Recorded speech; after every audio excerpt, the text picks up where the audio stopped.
ये ड्रीम कहीं न कहीं से माननीय मोदी जी का है और उन्हीं के सपनों को माननीय योगी आदित्यनाथ जी बढ़ा रहे हैं। हर कोई चर्चित हो सकता है, लेकिन मैं आपको बताऊं कि कोरोना के इस काल में जब सारी दुनिया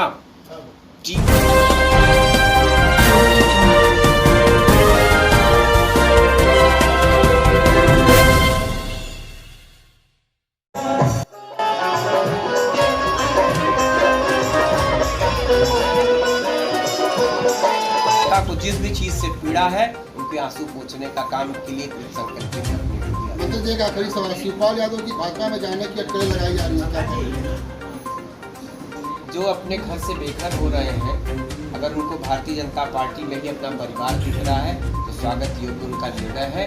और भारतीय जनता पार्टी ऐसे लोगों को जो देश की मुख्य धारा में जुड़कर, राष्ट्रवाद की मुख्य धारा में जुड़कर जीना चाहते हैं, उनका स्वागत है।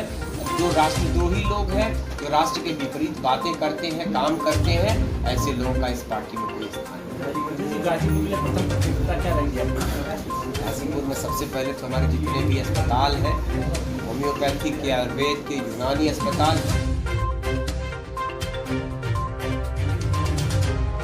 सबको बहुत विधिवत रूप से काम करने के लिए प्रेरित करना। अगर उनके काम में कोई कमी है, अगर उनकी उपस्थिति कम है, अगर उनके द्वारा इलाज में कोई सुविधा समाज को हो रही है तो उसको ठीक करना, दवाओं की उपलब्धता बढ़ाना और भी जो काम हो सकते हैं वो अपने जिले के लिए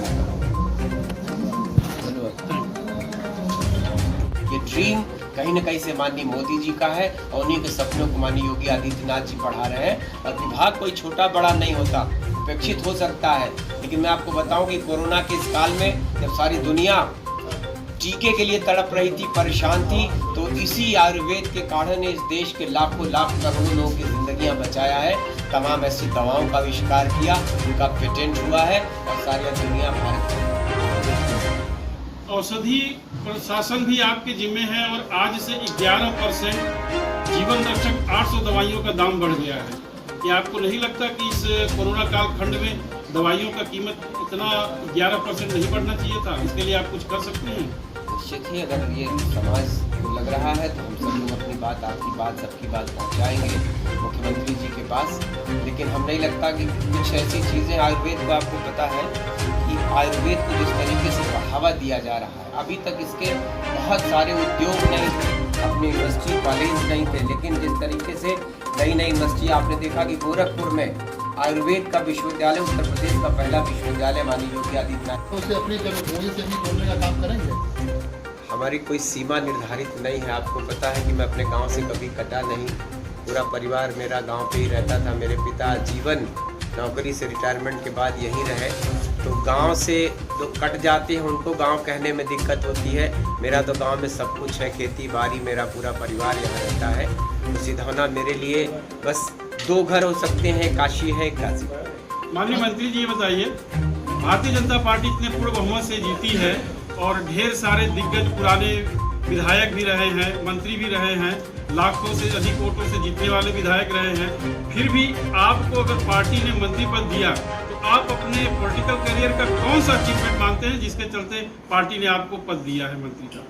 देखिए, ये मेरा कोई अचीवमेंट नहीं है। भारतीय जनता पार्टी ऐसे कारनामे कह लीजिए, ऐसे अजूबे फैसले कह लीजिए, ऐसे एक अजीबोगरीब बात है कि गांव में किसान जब अपने खेत में काम करता है तो उसको पता चलता है कि उत्तर हिंदुस्तान के किसी सूबे का वो राज्यपाल बन गया। मऊ में आपने देखा पिछले चुनाव में एक सब्जी बेचने वाले राजभर का बेटा, पिता पुत्र दोनों सब्जी बेच रहे थे, उनके बेटे को पता चला कि आपका बेटा विधानसभा का टिकट पाया है।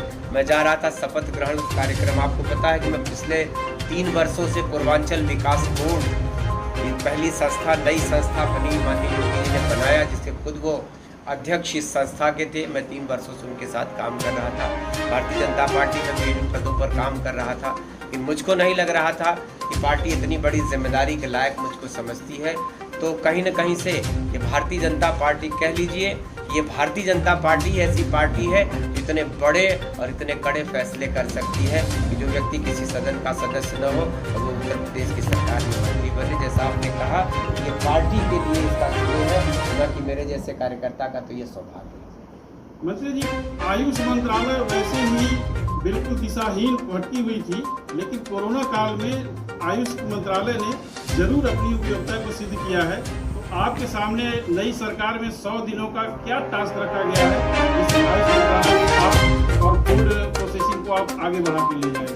देखिए, दुनिया की सबसे प्राचीन सभ्यता वाला देश है भारत, और हमारी पुरानी सभ्यता में जैसे हमारी सनातन धर्म हमारा प्राचीन है, वैसे हमारी चिकित्सा पद्धति भी बहुत प्राचीन है। हमारी जो आयुर्वेद की पद्धति है, सारी दुनिया हतप्रभ रहा करती थी कि कैसे कोई हमारे जो ऋषि मुनि थे या हमारे जो वैद्य हुआ करते थे, कैसे वो जड़ी बूटियों से इंसान का इलाज करते थे। मैं आपको बताऊं कि फादर ऑफ सर्जरी जिनको कहते हैं महर्षि, उनका जन्म स्थान काशी है, वो पत्थर के टुकड़ों से सर्जरी किया करते थे।